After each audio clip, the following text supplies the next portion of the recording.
Now let me bring up the council members. Mayor Pro Tem Dave Martin, Councilmember Cisneros, Councilmember Pollard, Dr. Persse is with us. For today's numbers, today the Houston Health Department is reporting 176 new cases of COVID-19, bringing our total count now to 64,137. So that's 176 new cases today. Sadly, however, we are reporting 18 newly reported deaths. These are persons who live in the city of Houston, and that brings the number up to 841. And you can see the list that is on the screen. As you can see, most of them are deaths that occurred in July, a few of them in August, but most of the deaths are occurring in July. And as you can see, most of that 18 are coming from the Hispanic community. African Americans are making up, and Asians. In this number will be making up almost 95, 96, 97% of those numbers. Again, it points out the importance of the CHEF program and again working with individuals that are coming directly from these communities and these underserved communities. So even though the positivity numbers are lower than what we have been used to seeing over the last, since the beginning of June, the numbers of deaths that we are reporting are remaining consistently high for Houston standards. Let me just indicate that the numbers are in many of the indices are moving in the right direction. There are some numbers that are still being persistently high, like the number of people that we're reporting who have died. That number remains persistently high. And even some of the indicators within our hospitals are kind of fluctuating, going up and down. The reproduction rate, that R number that determines really what degree of community spread is. For several weeks in our hospitals, it was below 1, which was good. And in the last couple of days, it is above 1. As of today, it was 1.15, I believe, which is higher than what it needs to be. So that number needs to come down below 1. Now, the number of people, for example, in our hospitals, that number is below 800. I think it was 706 as of this morning. And so that's good news. The positivity rate in the community, as we reported, is 7.8. And that's a substantial drop from where it was, let's say, a month or so ago, which was as high as 23. But it needs to be at 5% and below, and it needs to remain at 5% or below. And we have not yet achieved that mark. So we still have work to do. I say all of that to say this is not the moment for people to think that we have reached our goals, because we have not. The numbers in many of the indicators are better, but we have not yet reached the goal where we need to be. And so when we start talking about, opening up, let me just send a very cautionary note. We need to be very, very careful. And then, of course, we are getting ready to face the Labor Day weekend, and that's going to be challenging for us again. And I'm going to remind people about the importance of wearing these masks when you're in public and around individuals, the social distancing. I had a conversation with my staff just the other day, and they were saying, Mayor, it seems like in part people have now just tuned out.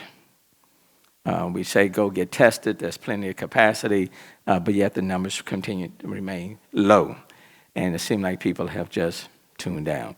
I don't know if people have simply just gotten very tired of the conversation, but be that as it may, this is a persistent, insidious virus that just will not go away on its own. And so where we come together and where we come together and we don't have on these masks and we're not engaged in social distancing, the virus will certainly remind you that it never left the scene and was just waiting for you to put your guard down, and all of a sudden, this is where we are. And to give you a case in point, for a week or so, a week or two, the hospitals, TMC, they were operating simply within phase 1 in the ICU beds. They were not in phase 2. As of this morning's report, they had slipped back to phase 2, okay? And so the point is that I want to make, as quickly as numbers can appear to come down, those numbers can start to swing right back up if you let your guard down and if you are not as persistent as this virus is. So as we approach the weekend, I'm again saying to HPD and to others that when you're out and about over the Labor Day weekend, if you're in public, in large gatherings, you don't have your mask on, I'm going to give you a quick warning. And then if you don't comply, the citation will follow. Okay, don't want to do it, but we have to bring this positivity rate down to 5% and below, and it needs to stay down, especially now that we're getting into the flu season. The other point I want to make is that you need to get the flu shot. In addition to being tested, you need to go and get your flu shot, okay? What we don't need is both colliding at the same time, and we are not doing our very best to fend off both. So please, please get your flu shot. Now, the Houston Health Department, in partnership with Rice University, Baylor College of Medicine, and CDC, is announcing plans to conduct a COVID-19 antibody testing survey. The antibody testing will determine if someone has had a past infection but not detect a current infection, and that is why it is still important to get tested. Our goal with the antibody testing is to better understand this disease in order to mitigate its spread. Having as much information as possible about the prevalence of exposure to the virus will help us in making decisions about public health measures, which is why we need the community support. The antibody testing will occur in 2 phases. Phase 1 will take place beginning September 8th and ending September the 24th. So the first phase 1 of this antibody testing will occur beginning on September 8th and ending on September 24th. Phase 2 will start in the early part of 2021, and at that time we will provide you with specific details about the start of phase 2. So let me bring up, I guess today, 2 people, Dr. Persse, then followed by Dr. Lauren. You're speaking on it as well? Okay, so we're going to call up Dr. Persse. Someone called him earlier Dr. Shaw, and I just want to remind the people, get these names right. I had to correct that person who called him by another name.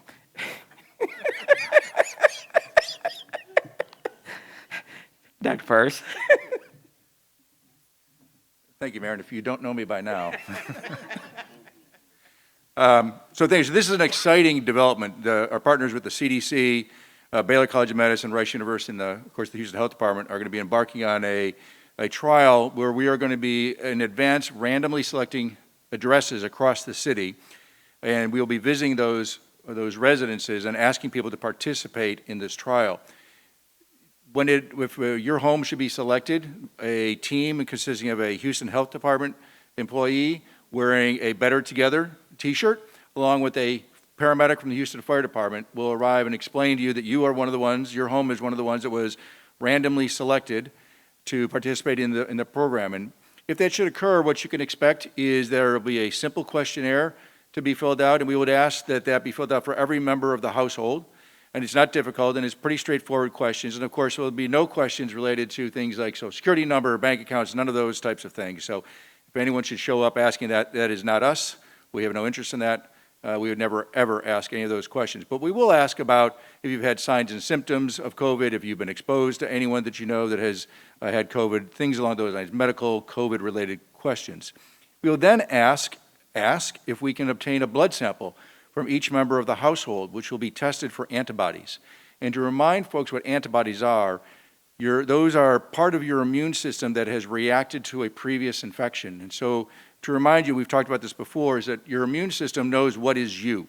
And as your body develops and as we grow and your immune system matures as a child, it comes to learn what is you, so that it then knows whenever something shows up which is not you, it will react against that. So whether it be a virus, a bacteria, a parasite, a foreign body like a stone or a sliver or something, your immune system recognizes that that is not you and reacts to it. Now, it takes a little bit of time between when you first get infected and when your immune system develops that reaction. And in that reaction, your body will develop antibodies. And so in the acute phase, the antibodies help get rid of the infection, but then it's also sort of like an immune system memory, so that if you get exposed to that again, there will be some antibodies around, hopefully, to get your immune system jump-started. And so that's what we're testing for. That's why this is not a test for an acute infection. This is rather a test to see if sometime in the past you were infected. And that's important to us to get an idea is across the community how many folks have been infected and to what degree of antibody response they have. Because as we move forward, we need to know this information to get an idea of what the virus is doing in our community so we can get ahead of it and control it. So this is what we're going to be asking. One is to fill out the questionnaire, and number two is for a blood sample. You will get the results of your test. It will take about 2 weeks, but you'll get the results of your blood test. We'll tell you whether or not they found antibodies in your blood.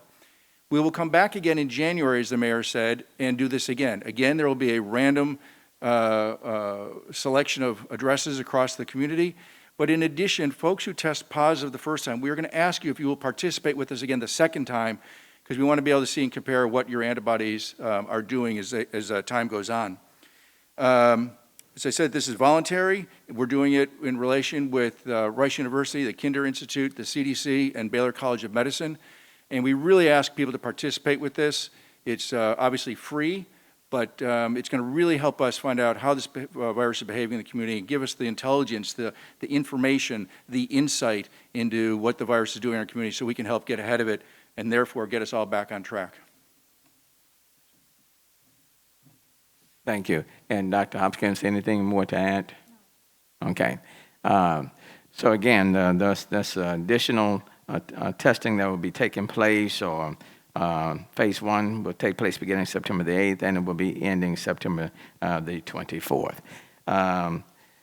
Let me just say this. I briefly want to remind everyone that today is the last day for landlords and renters to apply for the city and county's rent relief program.